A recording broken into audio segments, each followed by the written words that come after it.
한 번에 한 사람이라는 제목의 말씀으로 여러분에게 말씀드리고자 합니다. 우리가 이 본문은 읽었기 때문에 제가 시간을 줄이기 위해서 넘어가도록 하겠습니다. 2020년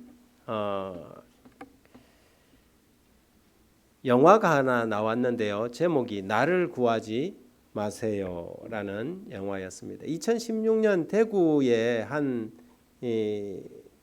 가정에서 모자가 동반 자살을 했습니다. 그 비극적인 모자 자살 사건 실화를 모티브로 제작된 영화인데요.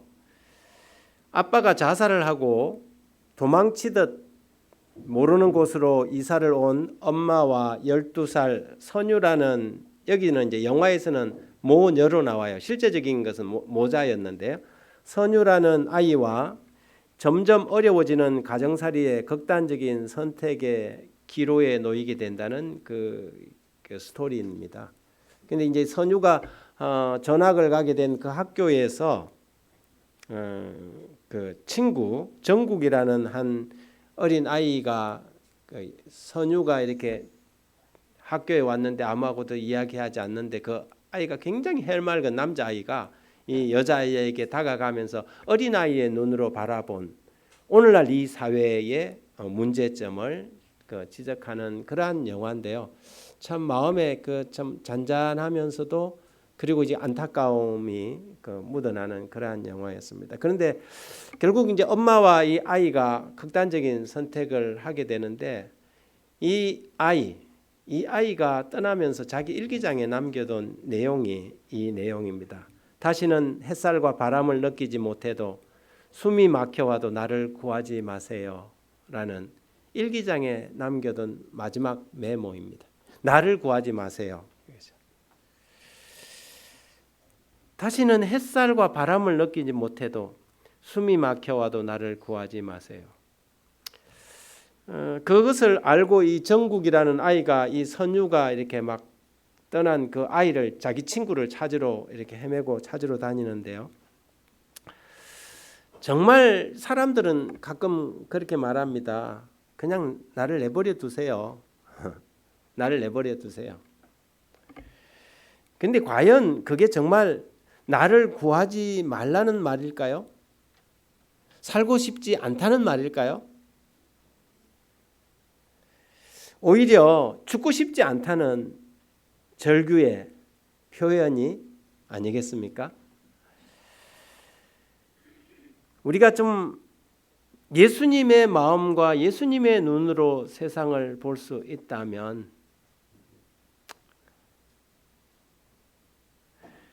빌립보 2장 5절에 너희 안에 이 마음을 품으라 곧 그리스도 예수의 마음이니라고 이야기합니다. 우리가 예수님의 마음으로 세상을 보고 예수님의 마음으로 이웃을 보고 세상 사람들이 하는 겉으로 드러내는 말, 너가 그렇게 말했잖아가 아니라 그 말 속에 담겨 있는 또 다른 의미를 읽어낼 줄 알아야 되겠죠. 우리가 누군가에게 하나님의 말씀을 전하고 전도를 할 때 사람들은 거부를 합니다. 거부를 하는데 정말 그들의 말이, 그들의 이 진정한 이 표현이 그 말일까, 그런 생각을 좀 하게 되는 것이지요. 마더 테레사가 적은 글인데요. 좀 한번 읽어봅니다. 난 결코 대중을 구원하려고 하지 않는다. 난 다만 한 개인을 바라볼 뿐이다. 난 한 번에 단지 한 사람만을 사랑할 수 있다. 한 번에 단지 한 사람만을 껴안을 수 있다. 단지 한 사람씩만. 따라서 당신도 시작하고 나도 시작하는 것이다. 난 한 사람을 붙잡는다.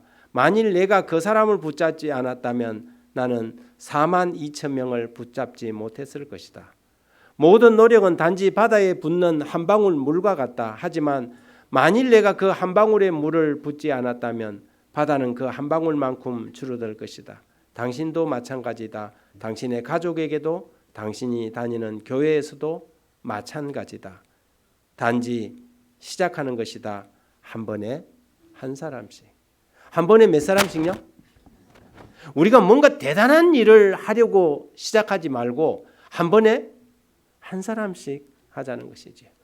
우리가 여러 사람을 다 껴안을 수 없어요. 어떻게 해요? 한 번에 한 사람씩 껴안을 수 있다는 것입니다. 지금 전 세계의 기독교 인구가 약 24억입니다.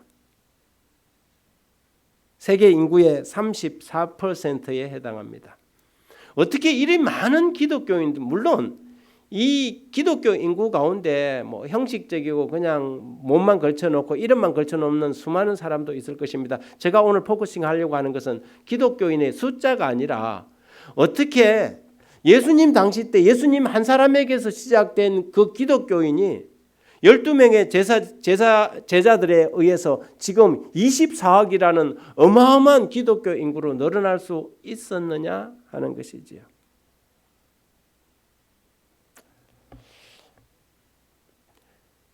진정한 인류의 최고의 인플루언서였던 예수님, 온 세상에 구원의 파도를 일으키신 그분의 비결이 무엇인가? 그것은 한 번에 몇 사람? 한 사람. 한 번에 한 사람. 한 사람 앞에 멈춰서는 것, 한 사람을 주목해서 바라보는 것, 한 사람을 사랑하는 것. 이것이 오늘날 예수님에게서 시작된 기독교가 전 세계에 24억 명에 이르는 기독교로 발전해오는 방법이었습니다. 다른 방법이 있을까요? 다른 방법은 없는 것입니다. 한 번에 한 사람씩 하면 되는 것입니다. 예수님의 처음 두 제자는 원래 침례 요한의 제자들이었습니다. 누구와 누구입니까? 요한과 안드레였습니다. 요한과 안드레가 예수님의 첫 번째 두 제자입니다. 그들은 자기의 스승이 예수님을 보고 보라 세상 죄를 지고 하는 하나님의 어린 양이라는 연거푸 말하는 두 분의 이야기를 듣고 두 사람이 자기 스승을 떠나서 예수님을 따라왔습니다. 그리고는 주여, 예수님께서 돌아보시니까 주여 어디 계십니까? 했더니 예수님께서 첫 번째 한 말이 뭐예요? 와 보라. 다른 이야기가 아니에요. 예수님은 그들에게 자 지금부터 성경 공부 좀 해보자 하지 않고 뭐 했어요? 와 보라. 예수님께서 뭐 전도를 아주 특별하게 하신 것도 아니에요. 와 보라. 이것이 예수님께서 첫 번째 한 초대였습니다. 그냥 와 보라는 것입니다. 예수님은 지식인들을 찾기 위해 예루살렘으로 올라가지 않았습니다. 부자들과 혹은 유명인들을 찾아가지도 않았습니다. 그분은 단지 관심이 조금이라도 보이는 사람에게 와 보라고 한 것입니다. 여러분 우리 주변에도 하나님에 대하여 복음에 대하여 관심 있는 사람이 있을까요? 사실은 있습니다. 있는데 우리가 그들을 예수님의 관점으로 주목하지 않는 것입니다. 여러분 오늘 하나님은 우리에게 여러분 모두에게 D.L. 무디 같은 빌리그램 같은 위대한 설교자가 되라고 요청하지 않습니다. 한 번에 한 사람씩 그 한 사람에 대하여 좀 주목하라는 것입니다. 우리 주변에 있는 그 한 사람 말입니다. 10사람을 구원하라고 요청하지 않습니다. 만에 하나 이 한 해가 가기 전에 우리 각 사람이 한 번에 1년에 한 사람씩 전도한다면 어떤 일이 벌어질까요? 우리가 2사람, 3사람이 아니라 우리 각 사람이 한 사람씩만 전도한다면 우리 교회가 어떤 일이 벌어질까요? 놀라운 일이 일어날 것입니다. 그런데 참 놀랍게도요. 우리가 그리스도인이 되고 1년이 지나고 2년이 지나고 3년이 지나고 어떤 사람은 10년이 지나도 한 사람도 전도하지 못했다는 것입니다. 왜 그럴까요? 우리는 전도라는 것이 어떤 대단한 무엇이라고 생각하기 때문에 그렇습니다. 그런데 우리의 생각을 바꿔서 아니야. 내가 한 사람을 위해서 기도하는 겁니다. 한 사람을 전도해야 되겠다고 마음을 먹는 것입니다. 그러면요. 여러분 내년에는 우리 교회가 200명이 되고 그 다음에는 400명이 되고 300명이 되는 게 아니에요. 200명이 또 한 사람씩 하면 400명이 되고 그 다음에는 800명이 되고 그 다음에는 1600명이 되는 거예요. 여러분 기독교가 그 12명의 기독교가 지금 24억 명이 된 비결은 다른 것이 아니었습니다. 한 번에 한 사람씩이었습니다. 놀라운 변화죠. 우리는 다음 주에 하나님 지금 어디 계세요? 라는 가을 전도회를 시작하게 됩니다. 며칠부터요? 무슨 요일이죠? 화요일 저녁부터입니다. 화요일 저녁부터 우리가 본당에서 별새꽃돌 부원장님이신 김선호 목사님을 모시고 그 과학관의 이야기를 진행하게 됩니다. 그래서 기독교 배경이 전혀 없는 사람에게도 이번 기회는 아주 좋은 기회가 될 것입니다. 누가 와야 할까요? 이 자리에 누가 와야 할까요? 여러분이 와야 합니다. 다른 사람이 아니고 누가 와야 돼요? 우리가 와야 돼요.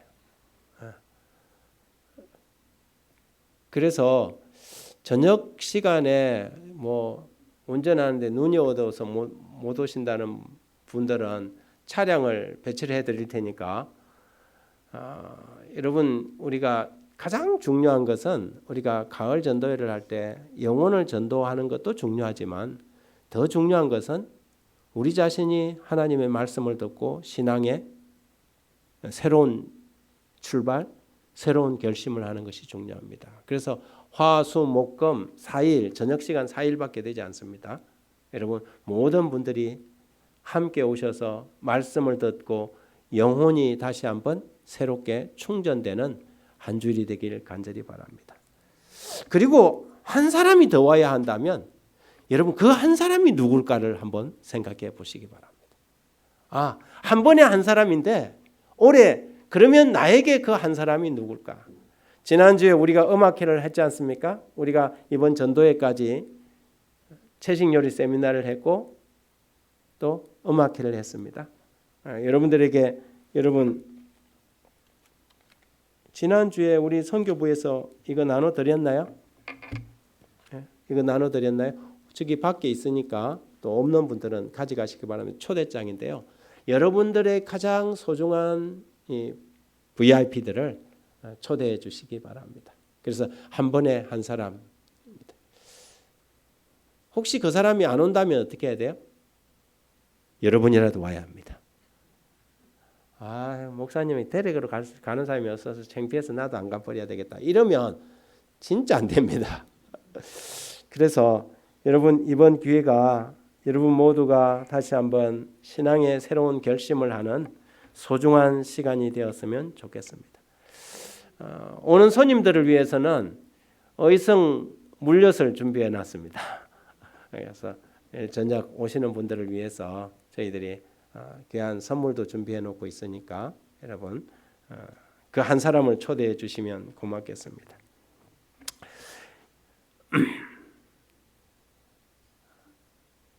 요한의 말을 듣고 예수를 따르는 두 사람 중에 하나는 시몬 베드로의 형제 안드레라. 두 사람 중에 이름 한 사람이 나왔어요. 누구라고요? 안드레였어요. 그럼 나머지 한 사람은 누굴까요? 이름이 안 나왔어요. 근데 누군지 거의 분명해요. 그건 누구냐면 요한복음의 기자인 요한이에요. 요한은 자기 이름을 자기 복음서에 잘 쓰지 않았어요. 한 번도 쓰지 않았어요. 그런데 사복음서에는 전혀 안 나온 이야기가 요한복음에만 나와요. 그리고 아주 디테일하게 나와요. 무슨 말을 했는지도 나와요. 그러면 분명히 두 사람 중에 한 사람은 이 사건을 너무 잘 알고 있는 요한일 것이다. 학자들은 거의 그렇게 이야기를 합니다.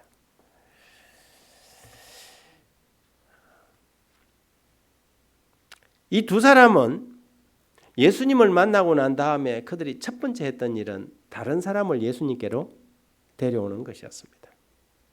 그래서 그가 먼저 자기 형제 시몬을 찾아 말하되, 안드레가 예수님의 제자들 중에 전도를 가장 첫 번째 한 사람은 누구예요? 안드레예요. 안드레는 말이 평소에 잘 없는 사람이에요. 교회에는 베드로 같은 사람이 많아야 돼요? 안드레 같은 사람이 많아야 돼요? 안드레 같은 사람이 10명, 9명 있으면 베드로 같은 사람은 1명만 있으면 돼요. 9명이 베드로 같으면요, 그 교회는 아주 그냥 산으로 가요. 누가 많아야 돼요?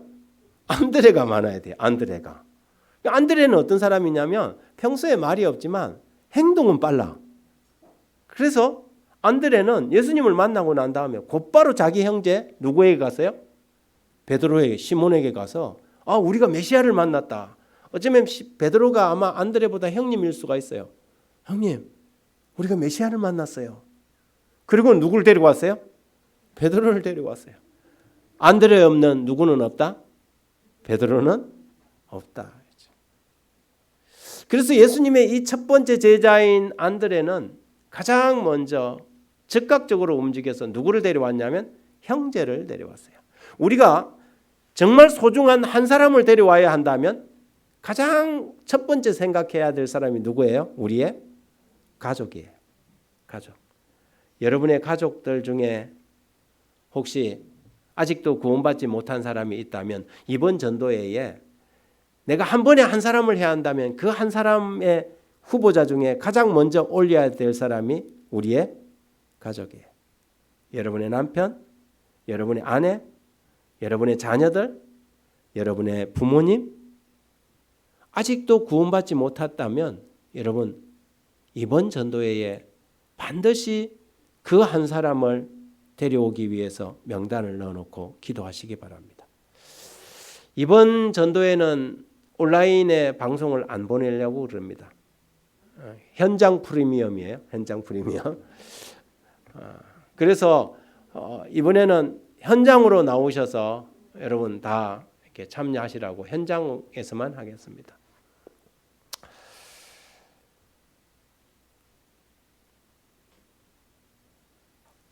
그 다음에 이튿날 11장 43절에 이튿날 예수께서 갈릴리로 나가리 하시다가 빌립을 만나 이르시되 나를 따르라 하시니 빌립은 안드레와 베드로와 한 동네 베스데 사람이라. 누가 빌립에게 예수님을 소개했을까요? 안드레와 베드로죠. 아마 안드레의 친구일 수도 있습니다. 이게 이 안드레는 굉장히 발이 빠른 사람이에요. 자기 형제에게 예수님을 소개하더니 누구에게도 했을까요? 자기 동네 친구에게도 했죠. 우리가 전도를 할 때 첫 번째 생각해야 될 사람이 우리의 직계 가족. 두 번째는 누구예요? 친구. 친척이나 친구. 그랬더니 빌립이 나다나엘을 찾아가 이르되 모세가 율법에 기록하였고 우리 선지자가 여러 선지자가 기록한 그 일을 우리가 만났으니 요셉의 아들 나사렛 예수니라. 빌립은 자기가 전도받고 난 다음에 즉각적으로 또 뭐 했어요? 나다나엘에게 가갖고 전도했어요. 여러분 이것이 기독교의 이 선교가 이루어지는 과정이에요. 한 번에 한 사람씩. 그것이 가족이 되고 그것이 친구가 될 때도 있습니다. 가족 관계에서 이제는 좀 더 폭이 넓어져서 친구 관계로 확대된 것입니다. 우리가 전도할 때 굉장히 중요한 게 한 가지가 있는데 그것이 바로 뭐냐면 전도 기도 노트입니다. 그냥 머릿속에 두지 말고 항상 뭐 해야 돼요? 내가 구원해야 할 사람의 명단을 적고 그 사람들을 위해서 기도하는 것입니다. 전도 노트 가지고 계십니까, 여러분? 전도 노트를 혹시 가지고 계세요? 전도 노트를 가지고 있으면서도 전도 못할 사람은 세상에 한 명도 없어요. 내가 전도 노트를 가지고 있으면서 영혼들 이름을 꾸준히 이렇게 적어가면서 기도하는 사람 치고 전도 못할 사람은 한 명도 없어요. 그러므로 여러분 우리가 뭐부터 하나 만들어야 돼요? 수첩. 전도 수첩을 하나 만들어야 돼요. 내가 기도하고 있는 사람들의 이름을 빼곡히 적어나가는 것이죠. 이게 그런 노트들이에요. 전도를 잘하는 사람들은 공통점이 있어요. 뭐냐면 그들은 영혼을 위하여 죽기 살기로 기도한다는 것이죠. 이 노트들은 1년에 7,000명에게 전도하는 그런 사람들의 노트. 대단한 사람들 아닙니까? 그 사람 7,000명이 다 구원받는 건 아니지만 여러분 그 사람들은 그러니 이 사람들의 기도가 한두 시간 갖고 되겠어요? 7,000명을 위해서 기도하면. 제가 아침에 제가 한 70명한테 그걸 보내요. 그 새벽 묵상을 보내요. 뭐 그 사람들은 그냥 자기가 들으려고 온 사람이 아니고 목사님 저한테 보내주시면 제가 제 지인들한테 보내겠습니다 하고 새벽 묵상을 보내는 사람들이 한 70명 돼요. 제가 70명한테 요청한 사람한테 보내거든요. 그 70명 보내는 것도 시간이 장난 아니에요. 제가 새벽에 일어나서 묵상 타이핑하고 새벽 묵상 만들어 놓고 이거 또 제 페이스북에 올리고 또 이 70명한테 이렇게 문자도 다 보내고 하는데요. 제가 새벽 4시 반이면 일어나고 일을 하는데 새벽 시간이 제일 바빠요. 그런데 여러분 70명한테 보내는 것도 아닌데 700명도 아니고 7,000명을 위해서 기도하면 이 사람은 기도를 몇 시간 해야 되겠습니까? 이런 사람이 있어요. 이런 사람이 있습니다. 그래서 우리 주변에 복음을 들을 만한 후보자들을 선정하고 그들을 네이밍하고 이름을 쓰는 것입니다. 처음에는 좀 많으면 많을수록 좋아요. 처음에 한 사람 했는데 한 사람 빵꾸 나버리면 데려올 사람 없잖아요. 후보자를 5명은 쓰는 겁니다. 가족 중에, 친척 중에, 친구 중에, 이웃 중에 딱 써놨다가 기도하고 한 사람씩 전화해 보는 겁니다. 오늘부터 전화하고 화요일이니까는 오늘 1, 월, 화 3일밖에 안 남았잖아요. 전화를 하는 것이죠. 그리고 그 가운데 하나님께서 지금 그 영혼을 두드리고 있는 흔들리는 영혼들을 집중적으로 전도하는 것이지요. 여러분 우리는 그들을 통해서 다른 무엇을 얻으려는 것이 아니라 그들이 영혼의 구원을 얻고 하나님을 발견하도록 하기 위한 것입니다. 그래서 이걸 그림으로 이렇게 그려보면 그래요. 제일 중앙에 누구예요? 나가 있고 그 다음에 두 번째 원에는 직계가족, 그 다음에 친지, 친구, 이웃과 직장 동료들, 그리고 지인, 아는 사람, 마지막에는 어떤 사람까지요? 모르는 사람까지. 잘 몰라 스치고 지나가는 사람도요. 어떨 때는 내하고 옷깃만 스쳐도 그 사람이 내 옷깃 스친 것 때문에 복을 받을 수 있어요? 복을 받을 수 있어요. 여러분 우리가 공을 많이 들은 사람들은 때때로는 구원을 받지 못할 수 있습니다. 그런데요. 어떨 때는 내하고 지나가면서 옷깃만 스쳤는데 그냥 말 한마디 하고 인사만 했는데도 그 사람이 구원받을 수 있기 때문에 이 사람들을 한 사람 한 사람 다 적어보는 것입니다. 그래서 이 관계의 원에서 의식적으로 뺀 사람은 없는지 좀 확인해보고 하나님께서 내 관계의 주인이 되도록 인정을 하는 것이 중요합니다. 1858년 보스턴에 있는 한 이 주일학교 교사였던 킴벌이라는 사람이 구두방에서 일하는 학생을 찾아가서 복음을 전합니다. 그리고 그를 그리스도에게 인도하는데 그 가난한 학생의 이름이 후일에 세계적인 전도자가 된 D.L. 무디였습니다. 아마 킴벌이 구두방 수성공을 전도할 때 이 사람이 D.L. 무디가 되리라는 것은 상상도 하지 못했을 것입니다. 21년 후 무디는 런던을 방문해서 전도 집회를 열다가 거기에 참석했던 메이어라는 사람이 주님을 영접합니다. 나중에 목사가 된 메이어는 미국 가서 설교를 했고 그 모임에서 체프만이라는 YMCA에서 일하던 체프만 이 야구 선수를 전도를 합니다. 그리고 체프만은 다시 썬데이라는 사람에게 전도를 하고요. 썬데이는 함이라는 사람을 초청해서 전도 집회를 여는데 그 전도에서 큰 낙심을 하게 됩니다. 왜냐하면 돈을 많이 들여서 전도 집회를 했는데 단 한 청년 한 사람만이 반응을 보였기 때문입니다. 12살짜리 소년이었습니다. 그런데 그 소년이 전 세계적이고 수백만 명에게 복음을 전한 빌레그램이 된 것입니다. 여러분 전도회가 실패했다고 생각했는데 12살짜리 한 아이, 우리 권형준이만한 아이죠. 제가 오늘 지연이 할머니를 보고 지난주에 왔다 그래갖고 야, 지연이가 할머니를 전도했구나.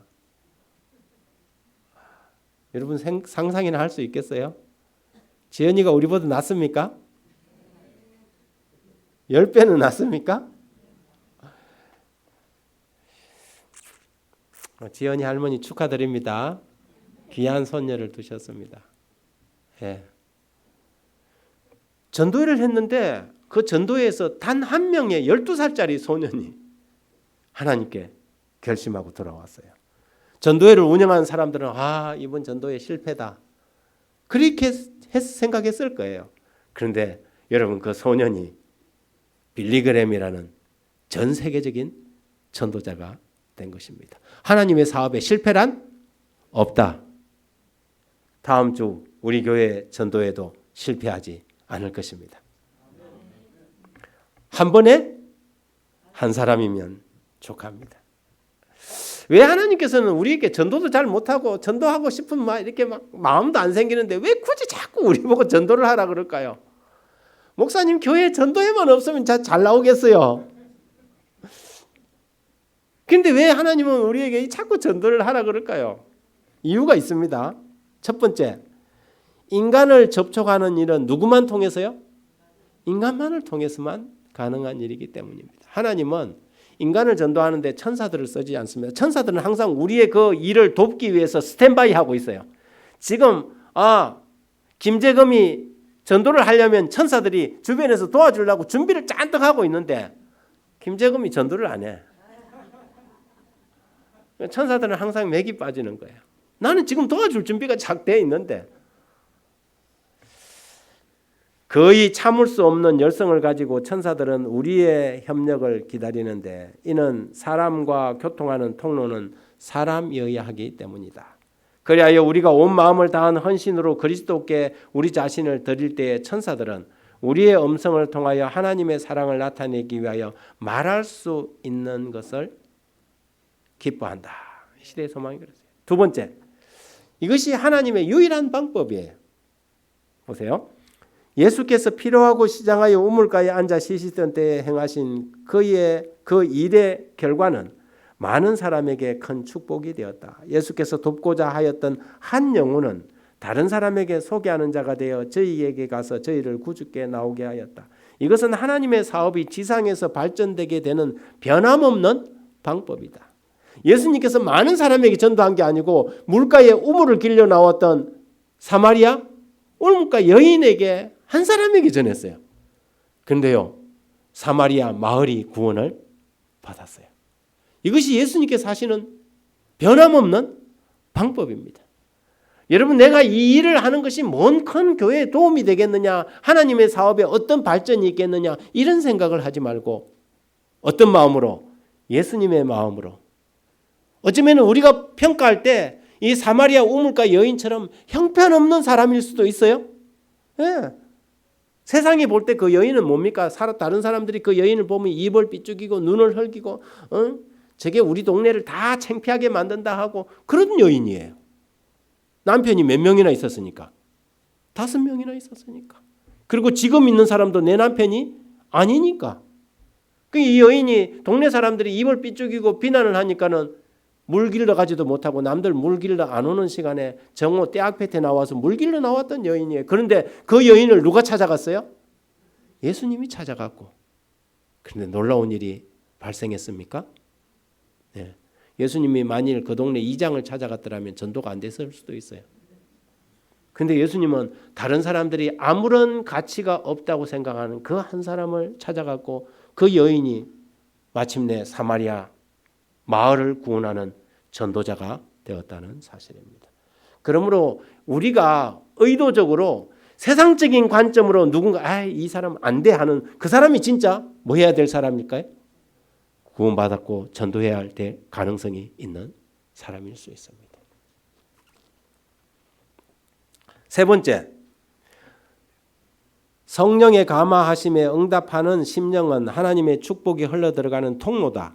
만일 하나님을 섬기는 자들이 세상에서 제거되고 당신의 성령이 사람들 가운데서 물러나신다면 이 세상은 사단의 통치의 열매인 황폐와 파멸에 빠지게 될 것이다. 악인들은 비록 깨닫지 못할지라도 그들이 이 세상에서 누리는 이생의 축복까지도 저희가 멸시하고 압박하고 하나님의 백성의 덕을 입고 있다. 그러나 만일 그리스도인들이 이름에만 그치고 만다면 그들은 맛을 잃은 소금과 같다. 그들은 세상에서 유익한 가마를 끼치지 못한다. 그들은 하나님을 그릇 나타냄으로써 불신자보다 더 악하다. 참 슬픈 평가가 아닙니까? 같이 한번 읽어봅니다. 성경상 신앙이란 시작. 성경상 신앙은 책갈피 속에나 교회의 벽 안에 갇혀 있어서는 안 된다. 또한 자신의 유익을 위하여 가끔 끄집어내었다가 조심스럽게 다시 젖혀 놓아서도 안 된다. 성경상 신앙이란 곧 매일의 생애를 성결하게 하고 모든 상업상 거래와 모든 사교관계에서 이 신앙을 나타내는 것을 말한다. 무엇이 성경이 말하는 신앙인가? 이것은 그냥 책갈피 속이나 교회 벽 안에 갇혀 있어서 교회 올 때만 교인이야. 교회 올 때만 신앙인이야. 그렇게 하는 것은 안 된다는 거죠. 우리의 모든 사업과 거래, 우리의 모든 삶 가운데서 사교관계 가운데서도 이 성경의 신앙이 나타나야 한다는 것입니다.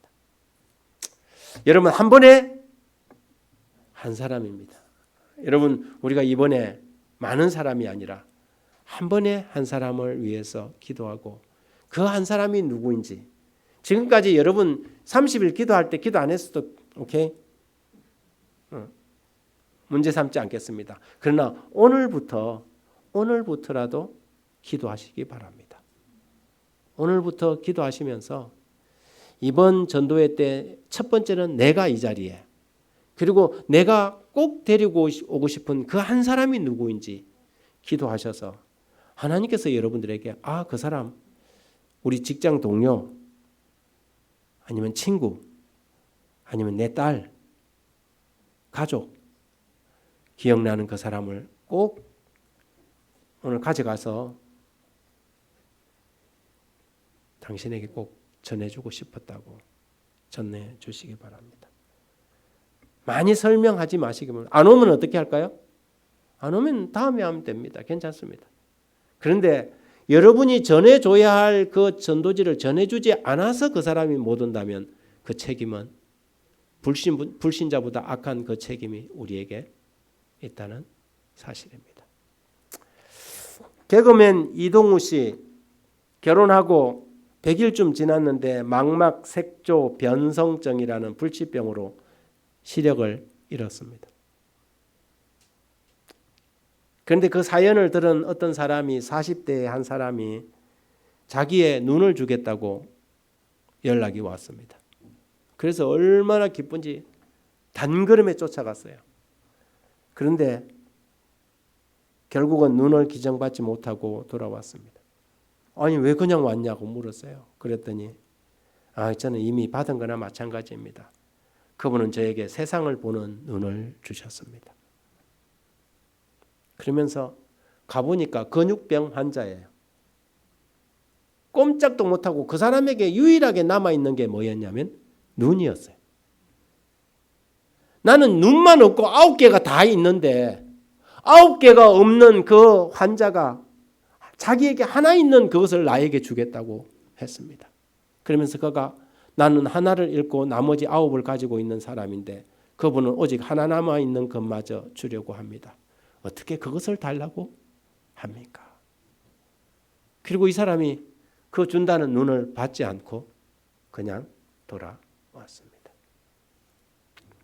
여러분 오늘 우리는 모든 것을 가지고도 하나도 남을 위해 주려고 하지 않는 그런 사람은 아닌지 여러분 무엇을 가지고 계신지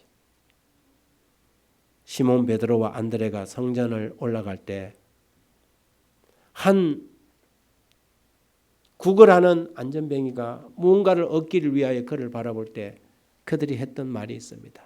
은과 금은 내게 얻거니와 내게 있는 것으로 내게 주노니 나사렛 예수의 이름으로 일어나 걸어라.